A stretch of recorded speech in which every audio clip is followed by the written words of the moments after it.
दोस्तों, मैं फ़ज़ल हुसैन अपने चैनल में आपका इस्तकबाल करता हूं। आज मैं आपके सामने लेकर हाजिर हूं नीट 2015 का केमिस्ट्री पोर्शन का सॉल्यूशन। इससे पहले हम 46 से 60 तक के क्वेश्चन का सॉल्यूशन हम अपलोड कर चुके हैं।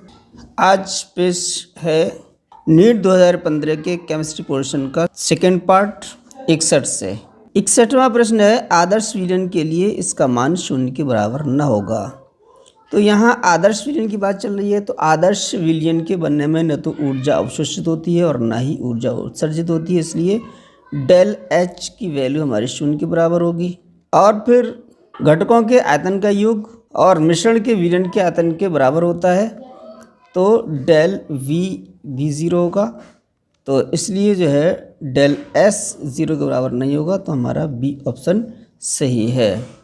अगला प्रश्न है, एक गैस के मिश्रण में H2 यानी हाइड्रोजन और ऑक्सीजन गैस का अनुपात 1:4 है। मिश्रण में इन दोनों गैसों का मोल अनुपात कितना होगा? हाइड्रोजन और ऑक्सीजन की गैसों का अनुपात दिया गया है, ये है 1:4।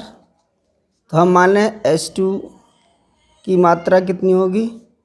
अगर x ग्राम मान लेते हैं तो O2 की मात्रा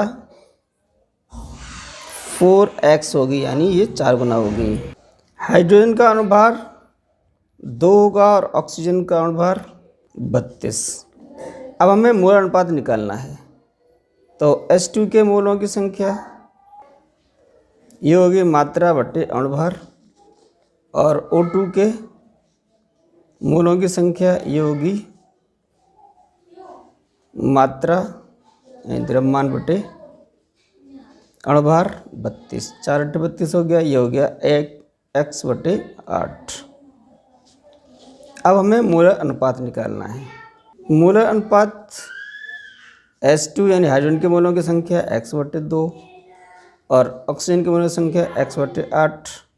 x से s कट गया, 8 ऊपर पहुंच गया, 8/2, 2 चाकू 8, ये हो गया 4:1।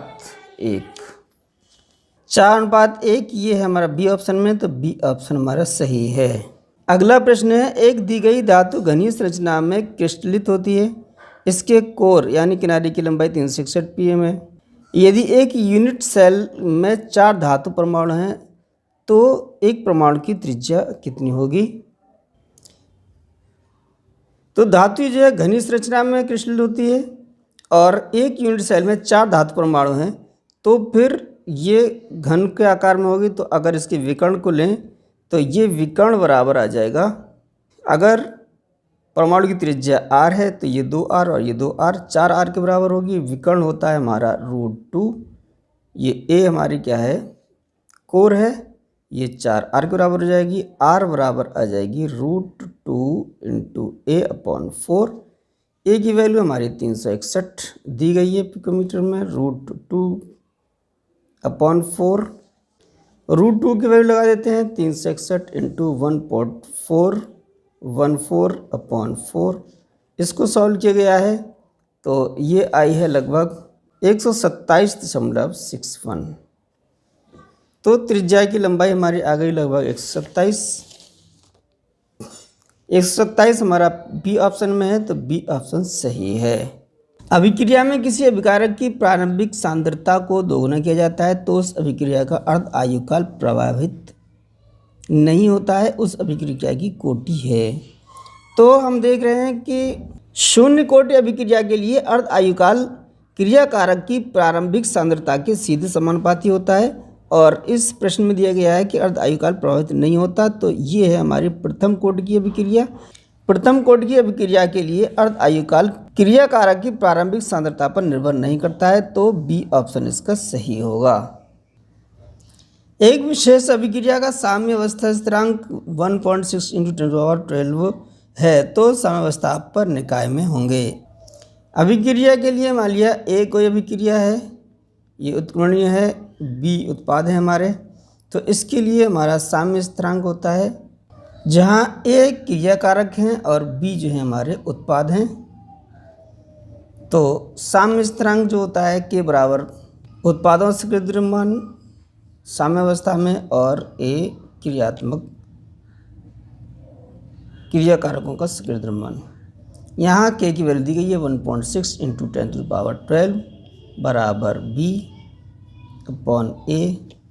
तो यहाँ से देख रहे हैं 1.6 into 10⁻12 into a equal to b, यानी उत्पाद का सक्रिय द्रव्यमान। तो इसमें हम बी है हमारे उत्पाद अधिक होंगे ए के मुकाबले में, यानी क्रिया कारक के मुकाबले में। तो क्या होगा, साम्यावस्था पर निकाय में होंगे अधिकांश उत्पाद होंगे, यानी बी की वैल्यू ज़्यादा होगी। तो सी ऑप्शन हमारा सही है।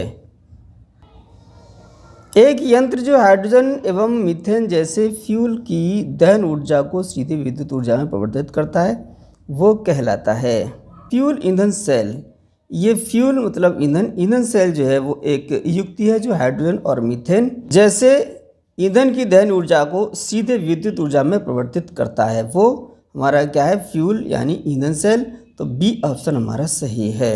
67वां प्रश्न है, x के 0.2 मोल पर किलोग्राम जलीय विलयन का क्वथनांक y के सममोलल जलीय विलयन से अधिक है। निम्न में से कौन सा कथन इस अवस्था के लिए सही है। विलयन की मोललता x ये बराबर होगी हमारी y के सममोलल जलीय विलयन है, तो x की है वही y की होगी। तो ये हो जाएगी हमारी 0.2 मोल पर किलोग्राम। अब हम जानते हैं कि क्वथनांक के उन्नयन विलयन की मोलल सांद्रता के समानुपाती होती है, यानी del T B is proportional to m, जहाँ एम जो है वो मोललता है। ये हमारा टी बराबर हो जाएगा के बी एम, जहाँ के बी हो जाएगा वो मोलल क्वथनांक होगा। अगर इसको असंख्य गुणधर्मों के रूप में लिखा जाए तो डेल टी बी बराबर ये हमारा है क्वथनांक में उन्नयन, तो ये हो जाएगा आई के बी एम, जहाँ आई जो है वो 1/2 फैक्टर है। तो यहाँ से देख रहे हैं कि क्वथनांक में उन्नयन del T B is proportional to I. प्रश्न में दिया गया है कि x के 0.2 मोल पर किलोग्राम के जलीय विलयन का क्वथनांक y के जो अधिक है। तो क्वथनांक उन्नयन t b of x is greater than क्वथनांक उन्नयन टी बी ऑफ y।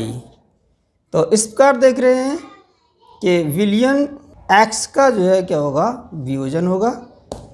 तो इसका x के जल में वियोजन होता है, तो ए ऑप्शन इसका सही है। 68वें प्रश्न में देखें, निम्नलिखित वैद्युत अपघट्ट में से किसके 1/2 गुणक I का मान Al2SO4 का होल थ्राइस के मान के समान है यदि सभी 100% आयनित हैं। तो प्रश्न में दिया गया है Al2SO4 का होल थ्राइस के I का मान, I यानी 1/2 गुणक। तो 1/2 गुणांक यानी इसको I से डिनोट करते हैं। ये दिया जाता है वियोजन के बाद अणुसंख्यक गुणधर्म का प्रेक्षित मान अपॉन वियोजन से पूर्व अणुसंख्यक गुणधर्म का सामान्य मान। तो ये I की वैल्यू हम कैसे निकालेंगे, वियोजन से पहले कितने अणु हैं किसी यौगिक के, यहाँ देख रहे हैं इसका एक अणु है। अब ये वियोजन के बाद किस तरह वियोजन होता है, तो ये होता है हमारा Al प्लस प्लस प्लस 2 अणु इसके हो जाते हैं और 3 × SO4 माइनस माइनस, इस तरीके से ये वियोजित हो गया है Al2SO4 का होल थ्राइस। अब इसका मान कितना होगा, तो वियोजन से पहले 1 था, अपॉन में 1 आ जाएगा और ऊपर आ जाएंगे हमारे 2 अणु Al के हो गए और 3 अणु SO4 के, तो 2 और 3 ये हो गए 5 अपॉन 1 हो जाएगा। तो 1 अपॉन में हो इससे कोई नहीं है, 5 का ये I की वैल्यू 5 होगी। अब इनमें A B C D में ऑप्शन में 2 यौगिक दी गए हैं, उनमें I की वैल्यू कितनी होगी, जो I के इस Al2SO4 का I का मान 5 है वो 5 के बराबर हो। तो K2 ये हमारा वियोजित होगा 2K plus SO4 minus minus. तो यहाँ I का मान कितना होगा, 2 पोटेशियम के हैं और 1 सल्फेट का है। तो ये हो जाएगा I का मान 2 और 1 3 बटे में ये एक ही अणु है वियोजित से पहले। अब ये देखते हैं बी ऑप्शन में, 3k प्लस प्लस FeCN का होल 6 माइनस माइनस माइनस। यहाँ भी ये 3 अणु है और ये 1 है, तो I की वैल्यू यहाँ पर आ जाएगी 4। सी ऑप्शन में Al plus plus plus plus 3NO3 minus, तो यहाँ I की वैल्यू कितनी होगी, 3 अणु इसके होंगे, 1 इसका होगा, इसकी वैल्यू भी 4 होगी। अब देखते हैं डी में। यहाँ अब तक कोई भी इसके 5 के बराबर नहीं आई है, पहले में 3 थी, बाकी 4 4 है, डी में ही होगी, डी ऑप्शन ही बचा है हमारा। तो ये हो जाएंगे हमारे 4k प्लस प्लस FeCN का होल 6 माइनस, इसमें I की वैल्यू देखें तो 4 अणु इसके हो गए, 1 इसका हो गया, ये है 5 जो हमारे Al2SO4 का होल थ्राइस की 1/2 गुणा के मान I के 5 के बराबर है। तो ऑप्शन हमारा क्या होगा, डी ऑप्शन में आया है I की वैल्यू Al2SO4 का होल थ्राइस के बराबर, तो डी ऑप्शन हमारा सही है। 69वां प्रश्न है, निम्नलिखित में से किसके इलेक्ट्रॉनों की संख्या Fe++ जिसका परमाणु क्रमांक 26 है में डी इलेक्ट्रॉनों की संख्या के बराबर नहीं है। तो इसमें देखें Mg के Z12, Cl के Z17 और Fe का जो परमाणु है उसकी परमाणु संख्या 26 है और Ne के 10। अब Fe++ का इलेक्ट्रॉनिक विन्यास जो होगा वो Ar और 3d6 4s0 के बराबर होगा। तो 3d6 यानी डी कक्षक में इलेक्ट्रॉन संख्या हमारी 6 है। अब ये 6 इलेक्ट्रॉन संख्या इसमें Mg में s इलेक्ट्रॉनों के बराबर और Cl में p इलेक्ट्रॉनों के बराबर, जो p ऑर्बिटल में इलेक्ट्रॉन होंगे उसके बराबर यानी किसके बराबर नहीं है। तो हम इसमें देखें Cl को देखते हैं, तो Cl का इलेक्ट्रॉनिक विन्यास जो होगा वो होगा 1s2 2s2 2p6। इसके बाद इलेक्ट्रॉन पहुंचेगा 3s2 और 3p5, यानी 2 2 4 6 10 और 5 15 2 17। तो p इलेक्ट्रॉनों की जो संख्या होगी वो कितनी होगी, p इलेक्ट्रॉनों की संख्या हमारी आ रही है 6 इसमें है और 5 इसमें है, कितने हो गए 11। अब यहाँ पर d इलेक्ट्रॉनों में कितने हैं, Fe++ में 6 हैं, तो ये d इलेक्ट्रॉन की संख्या p इलेक्ट्रॉन की संख्या के बराबर नहीं है, तो बी ऑप्शन ही हमारा सही होगा। निम्न स्पीशीज में आबंध कोटि का सही क्रम है। अब हम इसमें निकालेंगे आबंध कोटि। तो आबंध कोटि दी जाती है हमारी NB - Na/2, यानी बॉन्ड इलेक्ट्रॉन और एंटी बॉन्ड इलेक्ट्रॉन का अंतर का आधा जो है हमारा आबंध कोटि कहलाती है। अब हमारे बॉन्ड इलेक्ट्रॉन कितने होंगे, एंटी बॉन्ड इलेक्ट्रॉन कितने होंगे वो हम निकाल लेते हैं। O2++ में 14 इलेक्ट्रॉन होंगे क्योंकि ये प्लस यानी +2 चार्ज है, इसमें 2 इलेक्ट्रॉन कम होंगे। O पे 8 होते हैं और O2 में 8 दूनी 16, 2 इलेक्ट्रॉन कम है तो 14 इलेक्ट्रॉन होंगे। अब यहाँ पर ऑर्बिटल का ऊर्जा स्तर का क्रम हमारा ये होगा 1s 2s और 2p। यहाँ ये बॉन्ड इलेक्ट्रॉन होंगे और ये एंटी बॉन्ड इलेक्ट्रॉन होंगे। यहाँ पर 2 इलेक्ट्रॉन इसमें आ गए, 2 इसमें आ गए, 4 हो गए, 2 इसमें 2 इसमें, s ऑर्बिटल में 2 ही होते हैं। अब ये होगा 2 4 6 8, अब ये जाएगा pz में, तो ये 2 इलेक्ट्रॉन इसमें हो गए 10। अब ये ऊर्जा स्तर हमारे बराबर होते हैं px और py, तो ये px इसमें p ऑर्बिटल में भी 3 उपकोष होते हैं, तो इसमें एक x px py pz, इसमें पहले एक एक जाता है फिर ये जोड़ा बनता है। यहाँ 2 इलेक्ट्रॉन हो जाएंगे, कितने हो गए हैं इसमें 12 और 2 इलेक्ट्रॉन हमारे इसमें हो गए, ये हो गए 14 इलेक्ट्रॉन। तो ये 14 इलेक्ट्रॉन इसमें आ गए हैं। एंटी बॉन्ड में इलेक्ट्रॉन यहाँ भी 0 होगा और यहाँ भी 0 होगा। तो इसमें देख लेते हैं NAB कितने होंगे। NB बॉन्ड इलेक्ट्रॉन 2 4 6 और ये 8 और ये 10। तो ये हो गए हमारे 10 इलेक्ट्रॉन और एंटी बॉन्ड इलेक्ट्रॉन 2 और 2 4। तो ये 4 हो गए बटे 2। यहाँ हो गए 6 बटे 2, 2 किस कट जाएगा, 3 दूनी 6 यानी 3 इसमें आवंत कोटि आ गई है O++ की। अब O+ की यहाँ पर 1 इलेक्ट्रॉन कम है तो यहाँ पर यह हो जाएगा 14 इलेक्ट्रॉन होंगे और यहाँ होंगे हमारे 15 इलेक्ट्रॉन।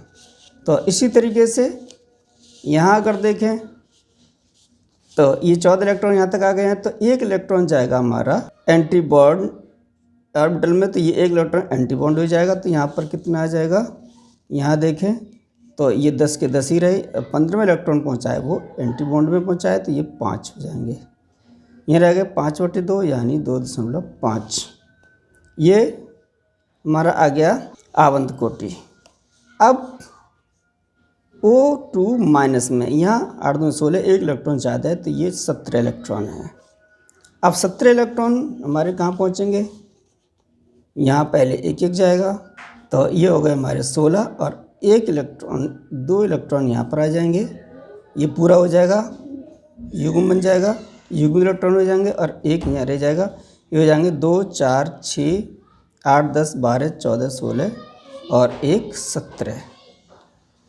अब यहाँ पर हमारे 1 2 और 1 3 3 2 5 और 2 7 इलेक्ट्रॉन हमारे एंटी बॉन्ड होंगे और ये हमारे 10 ही रहे हैं तो 10 में से 7 घटा दिए बटे 2, 3/2, ये हो जाएगा 1.5।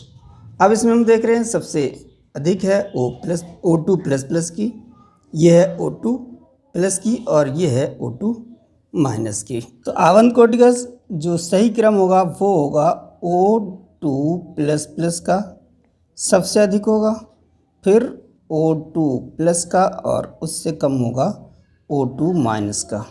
तो ये सही क्रम है, देखते हैं कौन सा ऑप्शन है हमारा, O2++, O2+, O2-, यह हमारा सही क्रम है तो ए ऑप्शन हमारा सही है।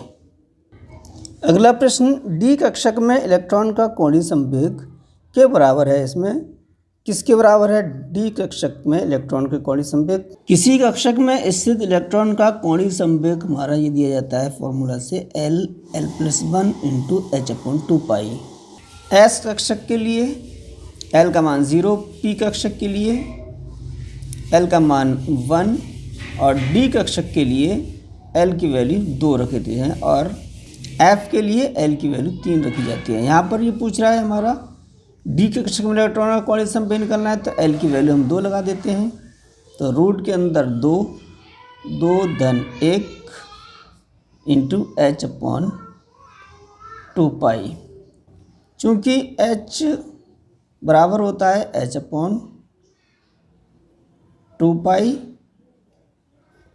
तो यहाँ पर ये हो जाएगा 2 2 और 1 3 3 दूनी 6 6h क्रॉस।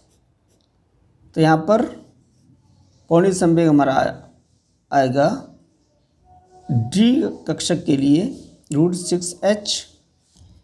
तो यह है √6h, ए ऑप्शन में है तो ए ऑप्शन हमारा सही है।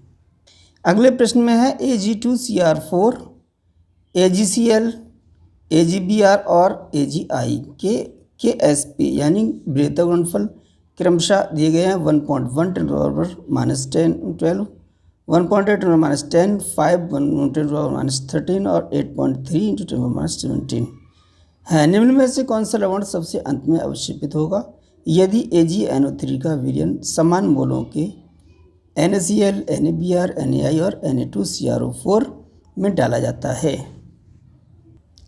इस प्रश्न में हमें निकालना है कि कौन सा लवण सबसे अंत में अवक्षेपित होगा।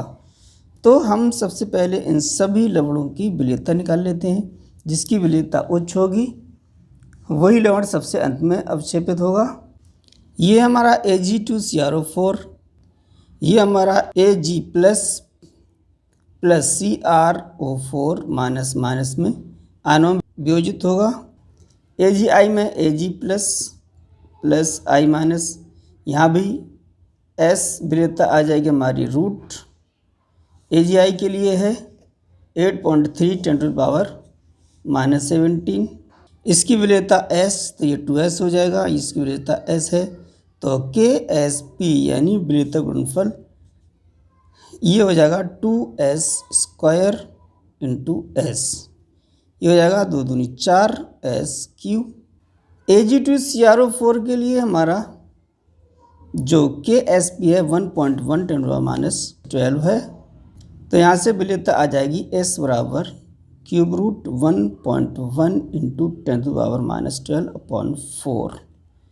इसको सॉल्व कर लेते हैं तो इसका मान आ रहा है हमारा 0.65 × 10⁻4। ये हमारी विलेयता आ गई है Ag2CrO4 के लिए। अब हम दूसरे लवणों के निकालते हैं AgCl के लिए। AgCl आयनीकृत होगा Ag+ और Cl- में, ये S तो KSP ये हो जाएगा S² और AgCl का KSP दिया गया है 1.8, ये विलेयता आ जाएगी, बर घटा दें तो रूट में आ जाएगा 1.8 × 10⁻10। ये विलेयता आ गई है हमारी 1.3 × 10⁻5। इसी तरीके से हम निकाल लेते हैं दूसरे लवणों के लिए AgBr, ये आयनीकृत होगा Ag+ और Br-, तो इसके लिए भी हमारी S आ जाएगी रूट KSP। अब KSP की वैल्यू हमारी AgBr के लिए 5 × 10⁻13 और इसकी वैल्यू आ गई 0.71 × 10⁻6। इसी तरीके से निकाल लेते हैं हम AgI के लिए और इसको सॉल्व किया तो इसकी विलेयता आ गई 0.9 × 10⁻6। तो इसमें और इसमें देखें तो जो सबसे अधिक विलेयता जो आ रही है वो ये आ रही है -4 पावर है 10⁻⁻4, ये है Ag2CrO4 के लिए।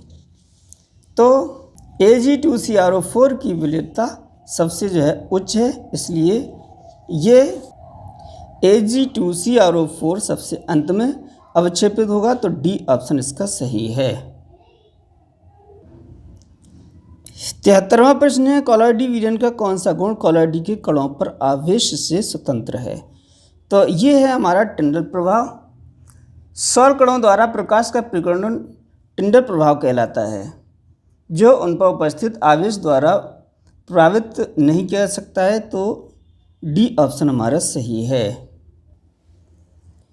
निम्नलिखित में से कौन सा कथन उत्कीर्णीय प्रक्रम के साम्यावस्था के लिए सही है।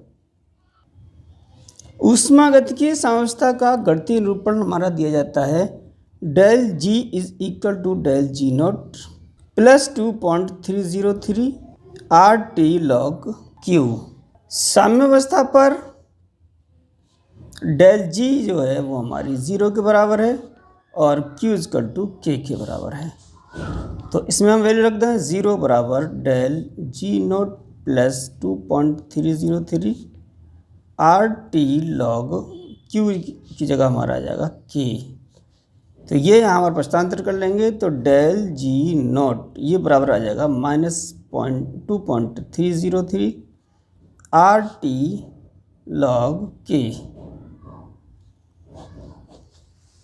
तो यही हमारा सही है उत्कीर्णीय प्रक्रम के साम्यावस्था के लिए ∆G0 - 2.30 RT log K, C option हमारा सही है। 75वां प्रश्न है बायथाइयोनल को सामान्यतः सावन में मिलाया जाता है, इस संयोजी का कार्य है। तो इसमें सामान्यतः हमारा बायथाइयोनल मिलाया जाता है, तो ये जो बायथाइयोनल है इसको साबुन में मिलाने से क्या है पूतरोधी गुण उत्पन्न हो जाते हैं। ये जो बायथाइयोनल है ये त्वचा पर बैक्टीरिया द्वारा कार्बनिक पदार्थ के अपघटन से उत्पन्न गंध को भी कम करता है। डी ऑप्शन हमारा सही है। तो दोस्तों आज की वीडियो में बस इतना ही। हम अगले प्रश्न 76 से 90 तक के सॉल्यूशन अगले वीडियो में लेकर हाजिर होंगे। 76वां प्रश्न हम आपको दे रहे हैं, इसका आंसर हमारे कमेंट बॉक्स में ज़रूर दें। और अगर हमारे चैनल पर आप नए हैं तो हमारे चैनल को सब्सक्राइब करें और जो हिंदी मीडियम से नीट की तैयारी कर रहे हैं उनको शेयर करें। सारे जहाँ से अच्छा हिंदुस्तान हमारा, हम बुलबुलें हैं इसकी ये गुलसिता हमारा।